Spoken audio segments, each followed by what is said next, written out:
36. Kowalski and the suits stood in a circle around the table in the mold room looking at a severed head. This was the position Zoe had caught them in that first night, and she realized that she was now officially a member of their cult. Arthur's chair at the end of the table still sat empty, and Zoe had actually considered making a big show of sitting in it, but the chair looked old, cracked, and farted on. Instead, Zoe paced around the room, squeezing the stench machine and trying not to look at the head, which had belonged to the man who had called himself the Hyena, among other things, but whose real name had been Lawrence Shandy. Echo was hunched over a virtual keyboard that was projected onto the coffee cup-stained conference table, typing and pausing occasionally to swipe through menus from the coin's embedded memory. There's a mountain of data on here. It's not just the gold hardware drivers, it's everything. I'm seeing schematics for devices, implants, prototypes. It goes on and on. He saved it all. Zoe turned her attention to the wall monitor displaying the map of the city and its scatter of red dots. They had been joined by a single moving green dot, Kevin's Camaro, hopefully on its way to impress his idol with a $15 souvenir Arthur had bought at a gift shop in the Incheon International Airport. Zoe had expected the green dot to steadily make a beeline toward Molech's location, then felt like screaming when she saw the car stop, then lurch forward slowly, then stop again. She hadn't anticipated traffic in intersections. Zoe glanced back at Echo and said, "So, you were Arthur's computer genius?" "Ah, no, I knew absolutely nothing about computers when Arthur brought me on. He hired me for a position that had no job description. I just taught myself on the fly because he kept calling me every time something broke." "Really? Your Blink highlight reel referred to you as a Chinese computer hacker and sexy seductress." "Well, I'm Filipino, but whatever." Without turning away from the feed, Andre said, "Yeah, and I'm the sexy seductress." "And your nickname is Black Mountain? Does everybody call you that?" "No, and that's kind of insulting in two distinct ways. Still kind of like it." "So are you saying Will's nickname isn't the Magician?" Will said, "One time. I get caught on camera doing the one coin trick I know." Kowalski said, "They call me Supercock." Kowalski had been a vice squad detective with Tabula Rasa police right up until the whole organization fell apart and all vices were effectively legalized. He was technically still TRPD, but hadn't been paid in 4 months. Most of the rest of the cops had rented themselves out as private security to pay the bills, but Kowalski continued to show up to the precinct every day, taking money under the table to do favors for Livingston Enterprises. Meanwhile, he continued to work cases for free because, well, he liked it. Zoe asked, "So, did the coroner have some reason for taking the guy's head off, or?" Kowalski said, "Nope, but they got a saw in there. Slices right through tendon and bone. I just lopped it off and walked out with it in a grocery bag. I wasn't going to drag this bastard's whole corpse into my back seat." "And that's not going to cause any problems?" "It's not. I don't know, messing with evidence or something?" "Evidence of what? Nobody's disputing the shooting. The guy's own Blink got it all. And sure as hell, nobody is debating whether this prolapse had it coming. The only ones who've had a legitimate beef would be his family, if they wanted to throw him a funeral." He shrugged. "If they call, we'll duct tape it back on. Now, if you don't mind, I'm going to leave before you ask me to do something morally questionable." After he was out of earshot, Zoe asked Will, "How much do you trust that guy?" "Enough." He was watching an avalanche of indecipherable code cascade down the coin's holographic display. "What are we looking at here?" Echo muttered, "The work of a madman. This is software written in a computer language that Rezanov invented from scratch, intended to manage hardware that he invented, all of it patched by Singh, who was learning it as he went. Some of the menus are in broken English, some are in some alien language that might be code. I don't know." "If you had enough time with it, could you figure it out?" "I don't think God could figure out how it actually works. I'm just trying to figure out the commands to install it to the Raiden hardware. This menu had a picture of a stick figure man with an arrow pointing at it, so I hit it, and it started uploading data. Now I guess we turn on this guy's jaw implants and see if it fails." "You mean explodes," finished Zoe. "Do you mind if I wait outside?" Will said, "He's turning down Fairfax." Zoe looked up at the monitor, and soon the green dot slowed, then stopped, turning off the street into what must have been an alley or parking lot.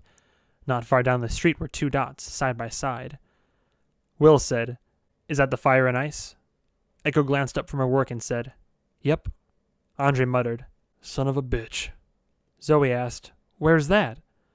Bud said, It's a pair of buildings downtown. Been closed for a couple years. It was called the Fire and Ice Casino. Twin towers, the Ice Palace and the Fire Palace, on opposite sides of Fairfax Avenue. Former covered in ice, latter done up to look like it was a volcano or something. Both had rooftop pools connected by a swim bridge that spanned the street. Guests could drift back and forth. It closed down after the Fire Palace was gutted by a fire. Zoe said, "Well, that's ironic." Bud said, "It's not irony when a poorly designed building covered in hundreds of decorative open flames ends up a towering inferno. And yeah, he's walking toward the The severed head twitched, and everybody in the room jumped back at once. Its jaw opened, then closed, metal teeth clinking together loudly, a huge amount of force in the mechanism. Then the jaw clinked together again, and again, its slack lips opening and closing like some kind of macabre puppet. Echo said, "Let's, take that out to the yard." 37. 45 minutes prior to Molich's deadline, they all stood under a portico overlooking the courtyard. The severed head had been tossed out into the snow at what they hoped was a safe distance. Out in the middle of the statues and shrubs, the jaws bit at the air, teeth snapping with that metallic snick that made the hair stand up on the back of Zoe's neck. They all watched, mesmerized by the head that was slowly spinning around in the snow as its jaws worked, the hyena's blank eyes half open, a blood-encrusted hole in his temple. Andre grabbed a shovel that had been leaned against a fountain nearby, cautiously walked over, and stuck the handle into the hyena's dead, biting mouth. The teeth snapped through the 2-inch thick wooden handle as easily as biting the end off of a cigar. "Come back off the ice, sweetie." Zoe shivered and said, "I think I'm in a straitjacket somewhere, imagining all of this." Will asked Echo, "How long do we let this go on?" She glanced down at the tablet screen. "There's more than 200 repetitions. The capacitor's perfectly stable, assuming that's what this green bar here means." Zoe said, "Yay, he successfully invented a machine that will let humans eat bricks. Now we just need to develop a system for pooping them." Echo said, "What he invented was the most important advancement in energy technology since mankind learned to split the atom. Radon works. The world has changed forever." Zoe watched the severed, rotting head bite its way through the snow, leaving behind a pink smear of blood from its severed stump. "Yeah, looks like it." Armando said, "I've seen enough. Upload it to me and let me go end this." Will said, "I don't see why that's necessary. You don't see why I'd need an edge if I am to attempt to slice my way through Molich's headquarters. There's no need for you to go at all. This is what I've been saying over and over. What we have there is a bargaining chip. The one thing in the world we know Molich needs. This is leverage. The kind of leverage that could maybe make him drop everything, take Zoe off of his hit list, and end this ordeal." Zoe said, "I think the one thing Molich needs is not to get shot in the face by Armando here. I think the coin is second." Will shook his head. "You do that, you're playing his game. If that was your mother in that car, you would not be standing here calmly talking about leverage. You're wrong." Armando said, "I respect you, Mr. Blackwater, and I am sure that you know your business. But this, right here, this is war, and that is my area of expertise. Wars are won by people like me, not people like you. Wars are started by people like you. The peace is negotiated by people like me. Leverage brings your enemy to the table. Guns are useful only for gaining that leverage." "Then it's decided," Zoe said. "Armando will put a gun to Molich's head, and then we'll have leverage. Echo, turn Armando into Superman, and somebody turn off the head. It's freaking me out." Echo tapped at her tablet, then said, "I'm actually not sure how." "Then just throw a towel over it or something." 30 minutes left. Echo was watching software stream into Armando's implants. Zoe thought she'd have to plug a cable into his head or something, but it was all done wirelessly. Will said, "Molich demanded you meet his people in the lobby of Livingston Tower, with the gold in hand, and that you come alone. But I see no reason you can't bring your phone, so the plan stays the same. I do all the talking. Stalling is the name of the game. It doesn't matter where the conversation goes as long as it goes. Don't be alarmed by whatever I say. Ultimately, the goal is to stall, to give Armando time to work." While he spoke, Zoe was chewing on her thumbnail and watching the feet of her mother. The car had parked somewhere in the woods, and Zoe's mother and her abductor were drinking beers and laughing, digging sandwiches out of fast food bags. The guy had probably found her at the bar and offered a trunk full of free beer if she'd leave with him. It usually didn't take more than that to get on Melinda Ash's good side. Zoe couldn't stop crying. Will said, "Listen to me, Zoe. This is what we did for your father. We identified and nullified threats by whatever means necessary. We're old hats at this. There's a process, that's all. Any good plan is just a series of branching pathways, like a flowchart.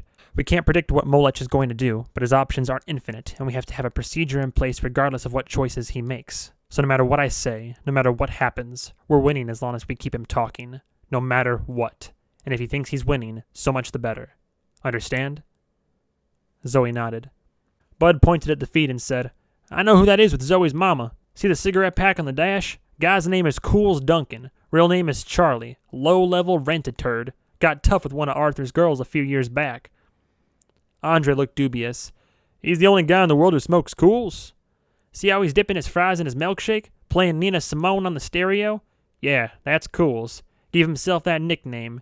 He's white, by the way. Andre squinted at the screen. You think you went alone? No way to know for sure, but I reckon so. Cools never did get along with partners. He once stabbed a fellow over whose turn it was to drive. Cools says I want to drive, and the other fella says sure, and Cools stabbed him in the face. Will said to Zoey, All right, we should get going. Just wear what you're wearing. Don't brush the cat hair off your shirt, and don't wash your face. Why? It's clear you've been crying. Your makeup is a mess. Leave it like that. That's what we want. I'd have you bring the cat too, but he's too difficult to control. I'm going to have to ask you to elaborate. This will be the opposite of how we did it at the memorial service. We want Molech to perceive a shift in power. We can't look like we have a plan here. The more vulnerable you look, the more receptive the other person is to what you have to say. They'll take any offer as genuine as long as they think it's coming from a place of weakness. And props are everything. For instance, if, hypothetically, you had grown mistrustful of Andre and he was trying to get back in your good graces, he might show up here looking hungover, eating some kind of ridiculous food. It would instantly endear you to him. Remember, the most powerful impression a person can make is that they don't care if they make an impression. And whoever we're meeting with needs to take one look at you and realize you're the weak link, that you can be pushed into accepting whatever they want. Wow. All right. Now, once we meet his people in the lobby, they'll presumably try to transport you to another location, though probably not back to the Fire Palace. We'll tail you wherever you go, and, quite frankly, the farther away, the better. The time they spend driving you to wherever they want to meet is time for Armando to do his thing. Understand? Just barely. To Armando, he said, How much time do you need? The problem is Molech can't know I'm there until I'm in his face. The moment he knows I'm coming, he might panic and tell his man in Fort Drayton to do something unpleasant. He tapped the wall feed, and a photo popped into view. It was the Fire and Ice Casino, as the twin towers had looked when they were open. Zoey thought the Ice Palace was beautiful. It really did look like a 50-story building carved out of ice, like something out of a fantasy novel. At the top was its rooftop pool, complete with water slides and faux icebergs, the crystal blue of the glass swim bridge snaking from its roof to the Fire Palace across the street. That building had been made up to look like a charred volcano in mid-eruption, with twisting paths of roaring flames undulating down from the roof to suggest oozing lava, its rooftop pool lit from the bottom with orange lights, so swimmers could pretend they were paddling around in magma. Armando tossed up a second photo next to it, an after-pic of the buildings as they existed today. Dormant, dark, each covered from the neck down in black tarps, like they were wearing frumpy morning dresses. The swim bridge was an empty half-pipe of filthy glass, collecting rainwater and bird crap. Armando said, I think the Fire Palace is essentially impossible to infiltrate unnoticed. It has 3 times as many guards on the exterior, and there are vehicles entering and exiting every few minutes. The Ice Palace is our way in. The entrance is guarded, but the interior is nearly deserted. I'll go up through the Ice Palace, across the swim bridge, then down to the Fire Palace basement. If all goes well, I can make the whole trip in 20 minutes. Wu said, And where will I be? Zoey answered, You'll be here, watching, and if I die, you're to pack up my cat and get him to safety, and so help me God, if you laugh at me right now, I will claw your eyes out. Wu did not laugh. Echo said to Armando, Your implants are online, I think. The progress bar stopped. There's a message here that looks like it's in Elvish, but it's not blinking red or anything. Armando stood and put on his jacket. Wu strode up behind him and held out a katana, handle first. A gift, but only if you apologize for your previous mockery. Armando replied, I would, but this blade looks exactly like the one we ruined last night, the one you said was an ancient one-of-a-kind relic. This makes me think you have a barrel full of them that you buy in bulk from Costco. No, this is my last one. Maybe I have one more somewhere. All right, said Will. Let's start the game. 38. 5 minutes until Molech's deadline. The obscenity that was Livingston Tower loomed over the sedan, having turned from flat black to beet red since Zoey had seen it last. Apparently, the memorial service marked the end of the mourning period. It was frosted by the artificial snow, making the whole thing look like a cherry popsicle that had just come out of the freezer. Will and Zoey were alone in the car 2 blocks away, close enough to see yellow caution tape had been stretched across the main entrance.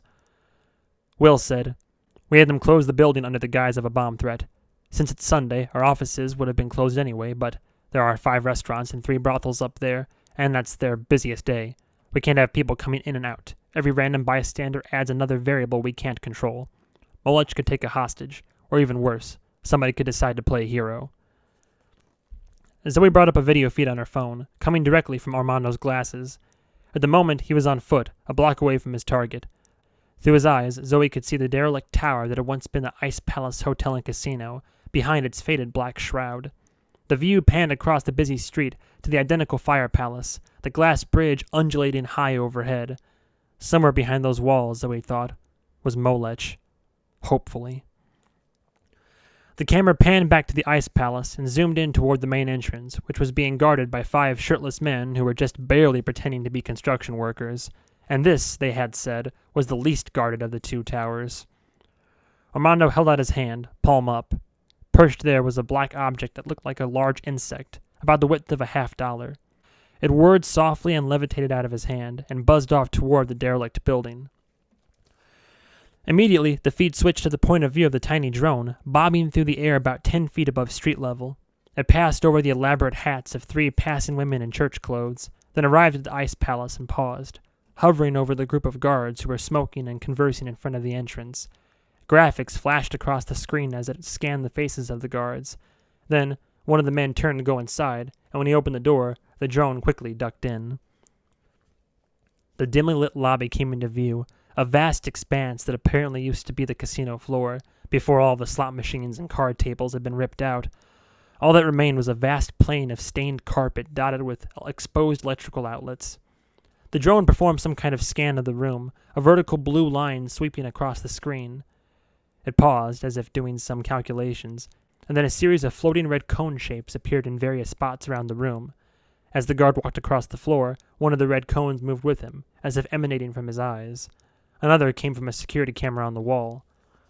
Will said, "The drone is tracking the field of vision of every human and camera in the vicinity in real time, so it can feed Armando the exact path of floor across which a person can pass unnoticed. He just has to avoid the red patches." Zoey said, "As long as he has quiet shoes, and doesn't smell." There was, however, no such path through the 4 remaining armed men gathered around the entrance. That was an entirely separate problem. Zoey heard Armando say, "Go." At that moment, a low, flat black car with tinted windows rolled past the Ice Palace entrance. Its engine growled with a primal sound from another time, the menacing rumble of a massive internal combustion power plant, 16 cylinders igniting gasoline in a symphony of synchronized thunder.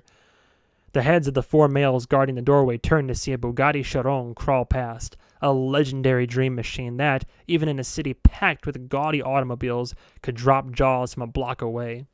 It pulled up to the hotel next door and rolled to a stop. It revved its engine, and the pavement trembled in fear.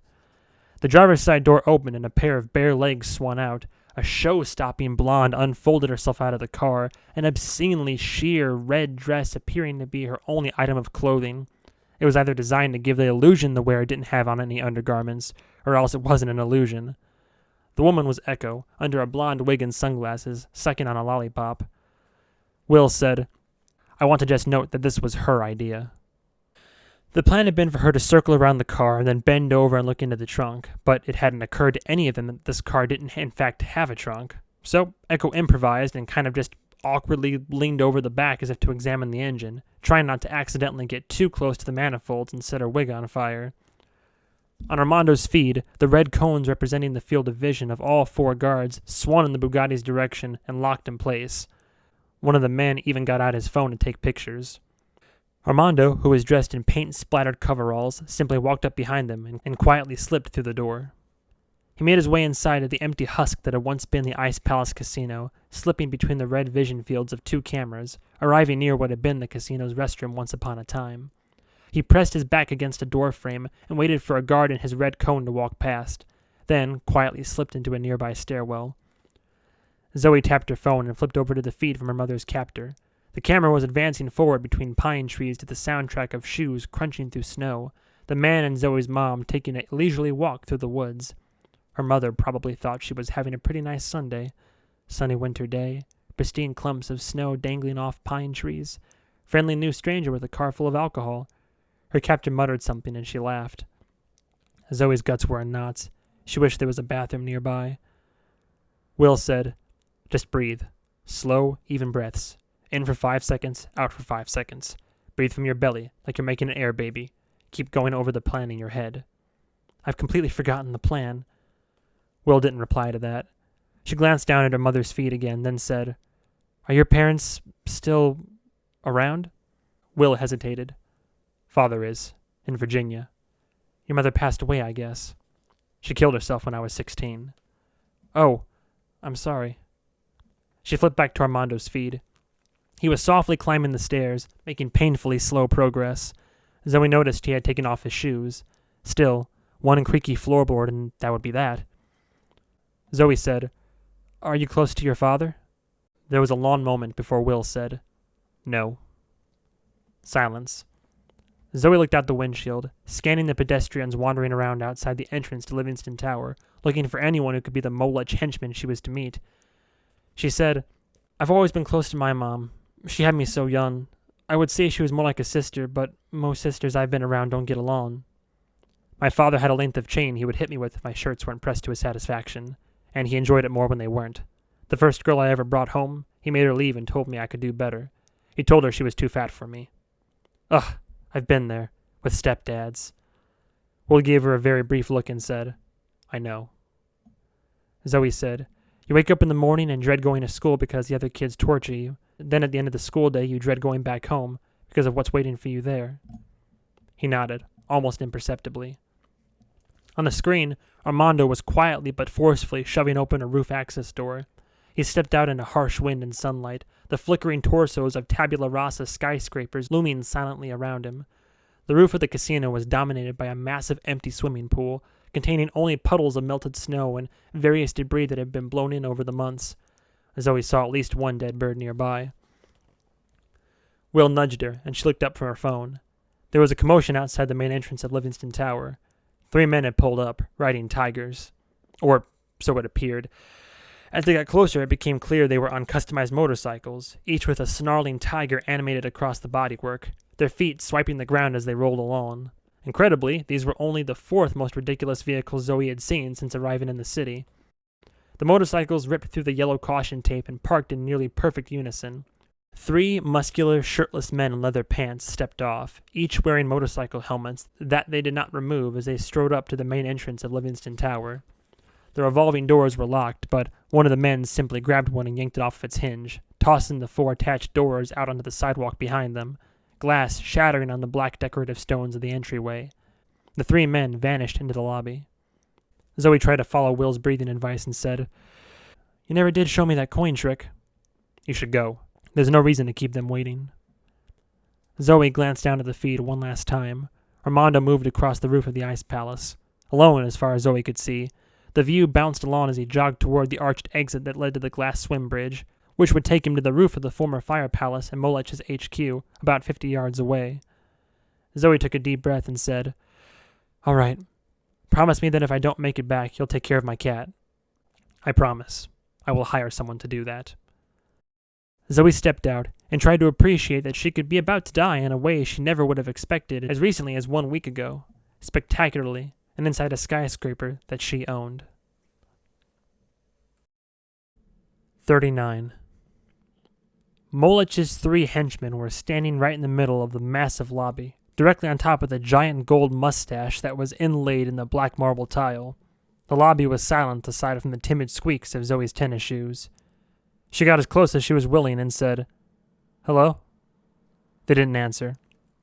Zoey pulled out her phone and summoned the translucent projection of Will Blackwater, then said, "I hope you don't mind. Will didn't trust me to do this on my own." None of the men removed their helmets, each of their expressions hidden behind dark-tinted faceplates. But then, a face appeared in the visors of all 3, the same face on each.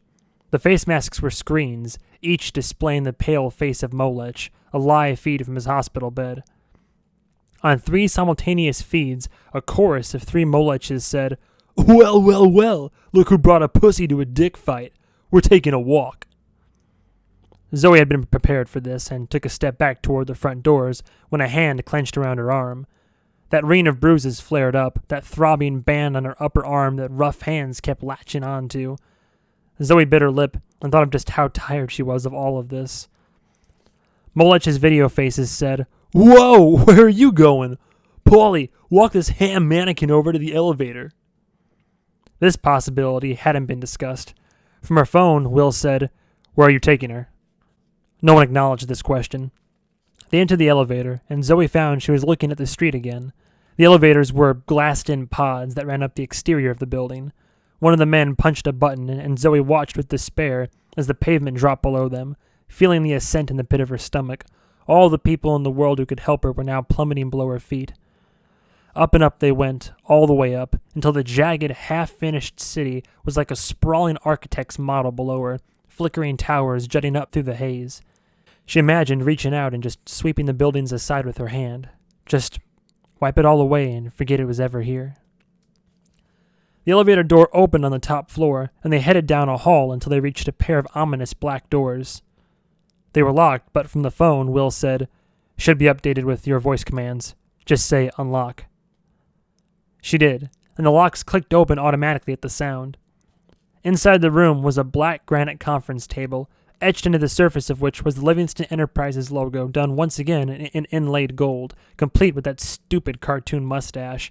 And that was the least ridiculous feature of the decor. 3 of the walls formed one big wraparound aquarium full of little 2-foot-long sharks. Zoey decided once and for all that subtlety was not Arthur Livingston's thing. One of the henchmen went up and put his finger on the glass, and one of the sharks came over and started ineffectually biting at it. The remaining wall was a huge carved window overlooking Tabula Rasa. Zoey imagined Arthur and his suits hammering out deals while looking out over the insignificant ants who scurried around the city below. It occurred to Zoey that this was where Will had wanted to meet with her 2 days earlier, when she had led them all to Squattersville instead. He had wanted to sit her down in this menacing black room in the clouds, surrounded by sharks. The same man she was now trusting with her life, for some reason.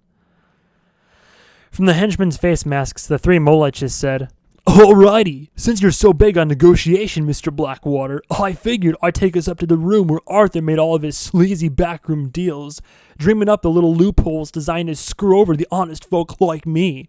So, here's my opening offer, and there's no fine print. Zoey hands over the gold. Zoey's mother goes free. I sever Zoey's spinal cord, paralyzing her, then bury her in a coffin with a camera and 10,000 cockroaches. I broadcast the results on the Tabula Rasa skyline for the next month. I use Raiden tech to rule the earth forever and ever." The hologram of Will Blackwater said, "Well, I suppose we had to start somewhere. Stop right there, lollycock. I need proof she brought the gold before this goes any further." "Sure, it's right here." Will's hologram pointed at Zoey's head. "It took us a while to figure it out, but a few months before Arthur died, he got wind that something bad was coming his way. So, he made a secret appointment for little Zoey here. She was taken to the doctor, where a series of complicated brain scans were performed. Isn't that right, Zoey?" Zoey was completely lost, but said, "Yes?" What neither Zoey nor the rest of us knew was that Arthur was performing a neural etch. He was imprinting the schematics and software drivers for the Raiden exoquantum hypercapacitor right into her brain tissue. The gold code is right there inside her cranium. Arthur had turned her into a living hard drive. Zoey was pretty sure this was a lie, unless she had zoned out during an important conversation at some point, but couldn't for the life of her figure out where Will was going with it. Molech said, "You just made that up, didn't you?" Think it through. Arthur did not want Zoey's life endangered, and the only way to extract the information from her neural tissue is via her willing cooperation. Kill her, and the signals go dark, and the data vanishes from the universe forever. Distress her, and the emotional activity will cloud the signal and make it impossible to retrieve. This is all by design, in case of a situation just like this. The girl must be placed in a perfectly relaxed state, while conscious, while the data is retrieved. It can be done instantly with any quantum data scanner capable of reading 3D neural etching. Molech said, "And you brought one of these gadgets with you? Zoey's mama certainly hopes so." Unfortunately, the only one Arthur owned was destroyed in the warehouse blast. How convenient for you. But inconvenient for Zoey and the owner of the baby hat she crawled out of. But there is another way to extract the data. It just takes a bit longer. Zoey, lie on the table. Whatever Will was going for here had in no way been shared with Zoey beforehand, which alarmed her more than anything. Still, she had to assume the man had a plan, since his brain did nothing but generate plans 24 hours a day. She climbed onto the conference table, then lay awkwardly on her back. Will said, "Make sure your henchmen are close enough to record clear audio and make no sound to interfere. I'm going to remotely activate the neural upload, and Zoey will begin to broadcast the data in the form of an audio waveform from her vocal cords. Record the sound and decode it to binary. You'll have your data. Now, the waveform will to your ears just sound like Zoey's making a series of high-pitched screeching noises. The process will take about 60 minutes. I'm activating the audio waveform now." Zoey stared at the ceiling and tried to figure out what Will wanted her to do next. He said, "All right, I've initiated the process. You should hear the sound of the transmission from Zoey momentarily." Zoey waited, in silence. Any moment now. Zoey finally realized what Will wanted from her. Taking the cue, said, "Eeeeee!" From the masks of his 3 henchmen, Molich watched this happen in dull silence. After a moment, he said, "All right, while we're waiting for that, I'm going to check in with what's going up on my roof." The henchman on the far left's mask cut away from the feed of Molich's face and brought up a view of a group of shirtless men loading machine guns. They were on a roof, one very similar to the one Zoey had just watched Armando cross a few minutes earlier. Zoey stopped screeching and sat up on the table, suddenly unable to breathe. She was also unable to stop herself from muttering, "No." Responding to a command Zoey couldn't hear, the gunmen crouched and jogged across the fire palace roof, dodging between a pair of black and yellow cranes Zoey thought looked like a couple of robotic giraffes. Zoey counted 8 men, buckles and straps jingling and clacking as they hustled toward the glass bridge that connected their rooftop to the ice palace. They threw their bodies up against the curved wall of the empty pool, peering across the dry swim bridge where a single speck in a black suit and red shirt was striding toward them. Armando, walking right into their ambush. Molich said, "Cools, can you hear me, bro?" The face mask of the henchman on the far right blinked away from Molich and brought up the feed from Colorado, where Zoey's mother was in mid-laugh at something her captor had said. Cool said, "Loud and clear, boss." "Bury that bitch." Without a word, the man reached out and roughly yanked Zoey's mother by the wrist, pulling her toward a clearing in the woods. She laughed again, still sure her new friend was just fooling around, so very familiar with men grabbing and pulling as a form of flirtation. Then she saw the clearing, and the grave-sized hole in the ground, and the open pine box lying nearby. In mid-laugh, she started shrieking. Zoey jumped down off the table and screamed incoherently into the henchman's face mask, as if her mother could hear her. On the screen, Zoey's mother then tried to rip her arm free, but the captor's hands were well practiced at this, effortlessly anticipating and countering all of the jerking moves of the frantic woman. With his free hand, he pulled out a little gadget shaped like a curling iron.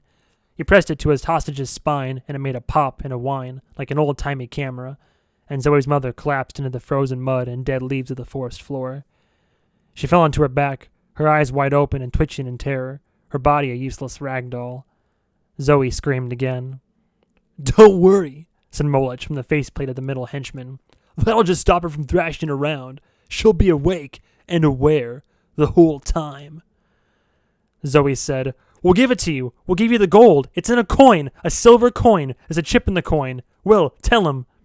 Will's hologram, perfectly calm, said, "Now, let's all take a step back and make sure we understand each other's positions. We are not still doing the scam. Give him the coin." Zoey heard the muffled rattle of gunfire. The sound was coming from the face mask on the far left, carrying the rooftop feed. On the screen, 4 machine guns were spitting fire.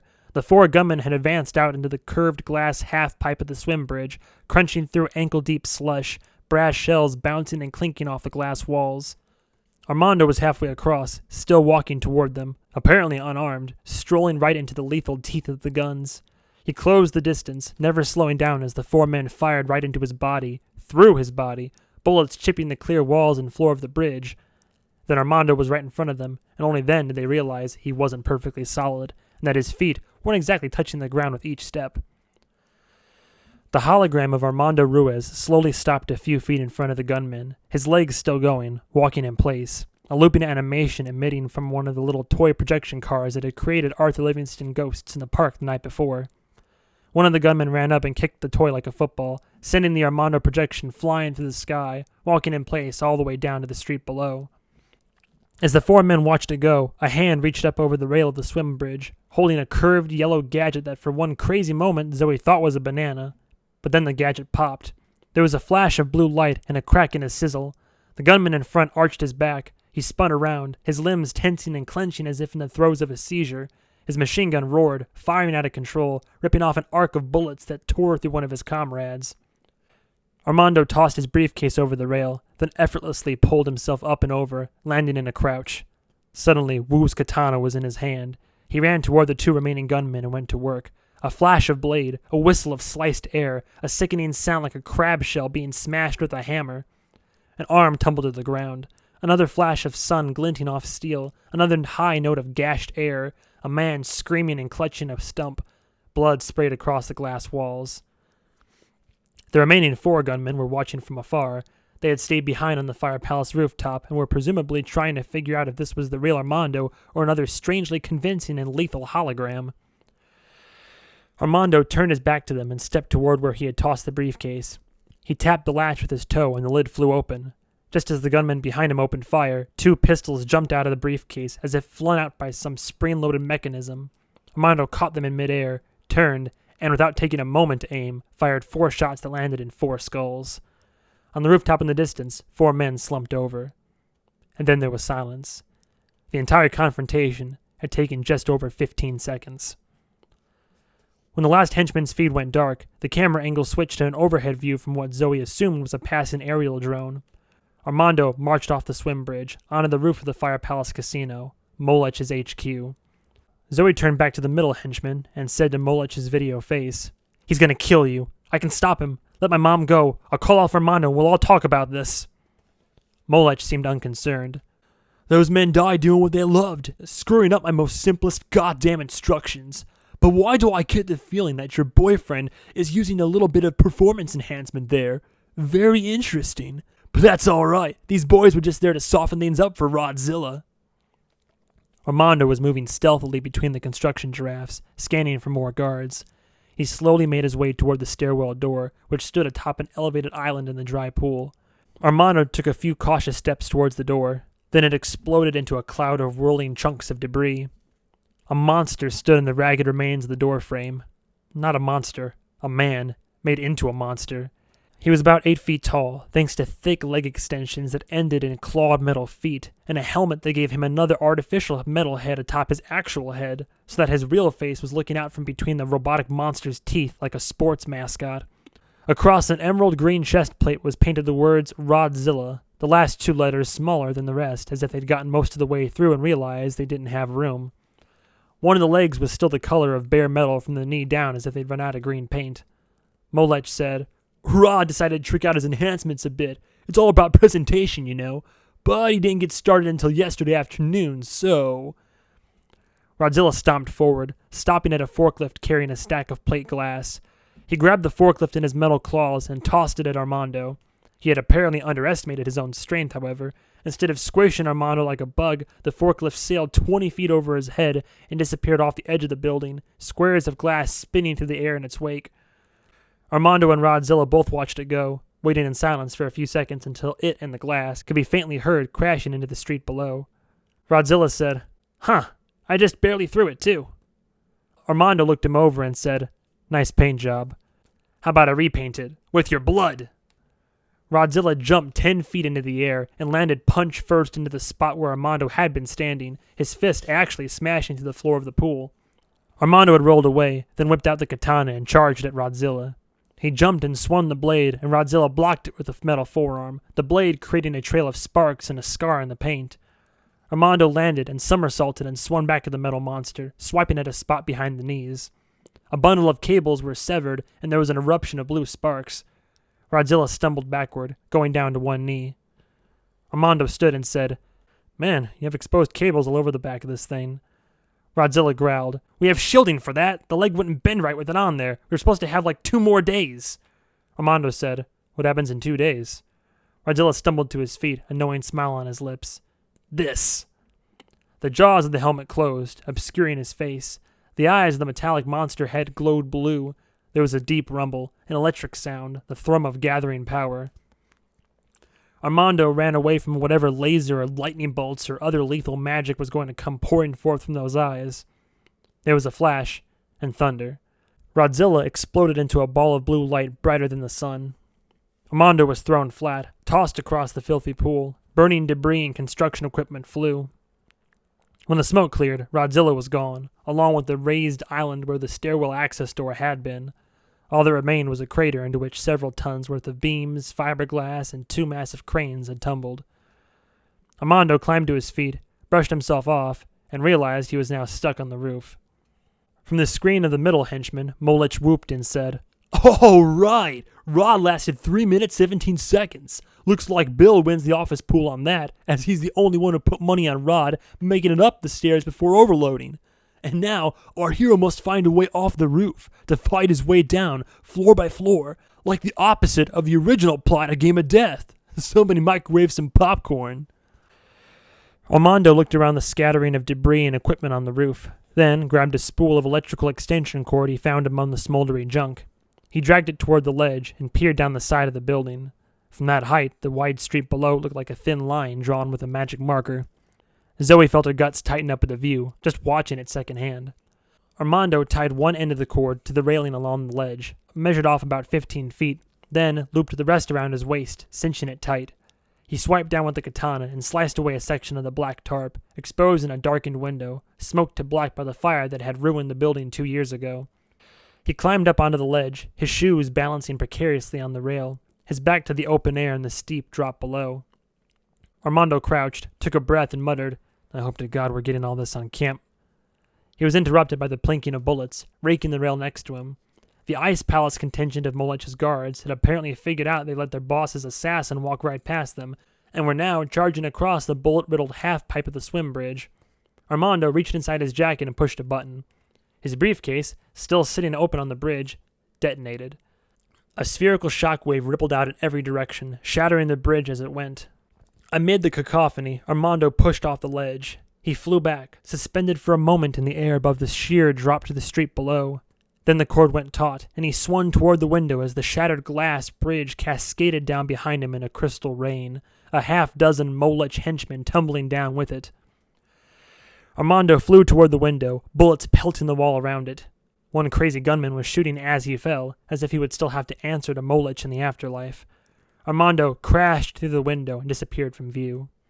The feed on the mask of the far left henchman went black, then switched back to Molich's bemused face. Molich nodded slowly and said, "Yes, I knew every single one of these things was going to happen." Somewhere in the background, Zoey heard Black Scott say, "Uh-huh." From her phone, Will said, "It's not too late. We can still call off Armando. You can still call off your man in Colorado. We can still negotiate this like human beings. My counteroffer is this. We give you the gold, you leave Zoey alone for the rest of her life. She leaves town, you don't follow. You get your crazy arsenal and sell it to the world for billions. Everyone is happy." Molich's video face said, Counter offer. You give me the gold. Zoey's mother goes in the ground. I get Zoey. I sever Zoey's spine, paralyzing her, then bury her in a different coffin with only 5,000 cockroaches. I broadcast the results on the Tabula Rasa skyline for the next month, yada, yada, yada. We don't feel like that's a good faith offer, because it seems more like you're just trying to save money on cockroaches. Let's put all that aside for now and agree to call off the dogs, so that we can at least have time to talk. Tell your man to let Zoey's mother go. She's not a party to this either way. Rather than counter that, I'm just going to sit back and watch Cools bury that jizz dumpster. The henchman on the far right, the one showing the Colorado feed, displayed Cools placing the lid on the pine box, giving Zoey just a brief glimpse inside. A split second to see her mother's face, eyes wide, realizing what was happening, mouth working as she tried to form a scream with a tongue and vocal cords that wouldn't cooperate. The man pulled out a little gun gadget and fired it into the edge of the lid. A nail gun.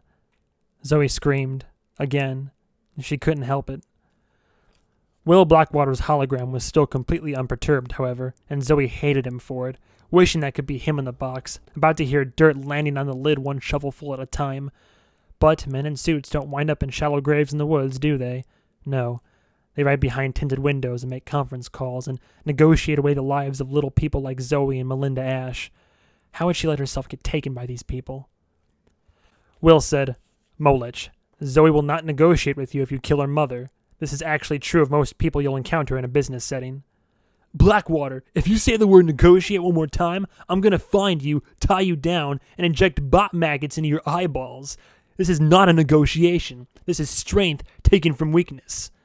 I assume it's true what she said, that you got the gold in a little drive somewhere? Yes. And I don't suppose Zoey here has it on her. No, she does not. Do you have it? Yes, I do. On the screen, Cools fired nails around the edge of the coffin lid, finishing the task in seconds. Zoey screamed for him to stop. Then she faced Will Blackwater's holographic ghost and screamed for him to give Molich the coin. No one acknowledged her. One of the henchmen chuckled. Will's hologram sighed, glanced at his watch, and said, I can see you're not willing to discuss this in good faith, Molich. Get back to me when you come to your senses. The hologram blinked away as Will disconnected the call, and Zoey was now alone in the room with Molich's 3 henchmen. She screamed Will's name. She was losing her voice. The phone's voice command actually responded to this and attempted to dial, but announced that Will Blackwater was not answering. He had abandoned her. On the Colorado feed, Cools pushed the coffin into the grave, where it landed with a thud. From the other 2 face masks, Molich said, Well, looks like it's just you and me, Piglet. Did you pick up the context of what just happened there? Will Blackwater just cut you out of the equation. I do believe that not only does he not care if I take you back into my place and grate you like a block of cheese, but that he would regard that as a favor. You're a dead man, Zoey screeched through tears that probably rendered the threat unconvincing. Armando's going to chop your head off. Did you even think to keep the gold on you, or did you just trust Blackwater with it? When the 2 of you were planning this little powwow, did he even make the effort to convince you to trust him with your one bargaining chip, or did he just take it and assume you'd be too distraught to notice? You don't have to answer. I'm just curious to hear how he works, that's all. I mean, did he put any effort into convincing you he was your friend? Or did he just sit back and wait for your fat, fatherless ass to blindly trust him? Zoey didn't let him finish before she turned and ran for the door. One of the henchmen wearing Molich's video face clamped down on her arm with a gorilla-strong grip, yanking her back, squeezing that same goddamned patch of bruises. He threw her up against the glass, and 3 tiny sharks swam over to investigate the commotion. Zoey tried to pull away and said, I will give you $10 million to let me out of this room, enough to start a new life, enough to... Honey, said Molich from the screen, I've spent more than $10 million betting on sports I'm not even a fan of. I'm not talking to you. I'm talking to you, the guy wearing the mask, the guy right here in the room with me. Same deal for all of you. $10 million each. All you have to do is nothing. Just let me out that door. She looked around at the other 2, one of whom was wearing the video of Cools, who was in the process of filling in the hole where Zoey's mother was nailed into the box, burying her in a spot more than 600 miles away from anyone who cared. Look, Zoey screamed. Look at what he's doing. You have to know this is wrong. You have to. You don't have to do anything but take my money and disappear. Live on a beach the rest of your life. The henchman didn't answer, but Molich did. Piglet, did you not just watch one of my dudes continue shooting at your man even as he plummeted to his death? How can you still not get it? They don't work for money. They don't even work for me. They work for the juice. If these are the type of men who are willing to trade failure for a chance to get fat in the sun, they'd have never made it past orientation day. My men may not be geniuses, no offense, guys, but they're all winners. They'd rather see everyone they love turned into hamburger than give 1 inch to your mushy trailer park ass. My men are men of iron. You chop off their arms and they'll punch you with the stumps. And I got more than 50 of the hardest convergent on your boyfriend's location above us. Maybe he'll get through 5 and maybe he'll get through 10, but he has to slip up once and he's done. I got boys up there who are ex-military. Hell, I got boys who were cops until last month. They know how to shoot just fine, and I'm going to bet that right about now, your boyfriend is already sprawled out dead somewhere. Molich was interrupted by the sound of a door bursting open nearby. 40. There was a commotion. The camera that had been pointed at Molich's face suddenly swung away, creating a disorienting effect as the image on the henchman's face mask blurred and shifted. Standing at the door into Molich's hospital room was his right-hand man, Black Scott. He was smiling. relaxed. Zoey did not like that look. Scott said, "You gotta see this. Patch it into T-Bone up on the top floor. T-Bone, you hear me? Mullich is on." The view on the faceplate switched again. It was now bouncing down the shadowy hallway of a burned building, past smoke-brown plaster on walls that were rotting to pieces from neglected water damage. The camera finally arrived at a shattered plate glass window. Lying in front of it was a body, sprawled in a pool of blood. It had an electric extension cord cinched around its waist. The man wearing the camera approached, and Zoey held her breath once again. She knew what was surely coming next. She hadn't understood Will's play with the supposed brain code, but it was clear what was happening here. This was how they would get them to let their guard down. When they turned the body over, it would surely turn out to be one of Mullich's henchmen. Then Armando would spring out with his ambush, or fly into Mullich's hospital room. The view drew closer, and the bad guys were still unaware of the ruse. The body was wearing a black suit and red shirt, just like Armando's. Maybe he'd had time to switch clothes with the guard. And he'd chosen his double well. Even face down, she could see this man also had Armando's trademark 5 o'clock shadow. Mullich's men gathered around Armando, snickering. Armando continued not to move. His eyes were open, staring blankly at the ceiling. His chest was not moving. Finally, the man wearing the camera knelt over him and turned Armando's head to bring the other side of his neck fully into view. The henchman said, "Look, boss, he has gills." One bullet. That's all it took. One of the desperate last shots of that falling madman from the collapsed bridge who would never know that his last shot had landed true. The bullet left a deep gouge, slicing across Armando's Adam's apple and tearing through his jugular. He had swung through the window and was probably in the middle of untying the cord when he felt the wet, hot gush soaking his black suit, turning his shirt the wrong shade of red. He probably hadn't even had time to register what exactly had gone wrong before the blood drained away from his brain and caused the rest of his body to drop to the floor, like an action figure that some toddler had suddenly gotten bored with. And then Zoey heard laughter. Mullich, laughing so hard it sounded like he was going to choke. That was the last sound Zoey heard. She saw the ceiling, and then she saw nothing.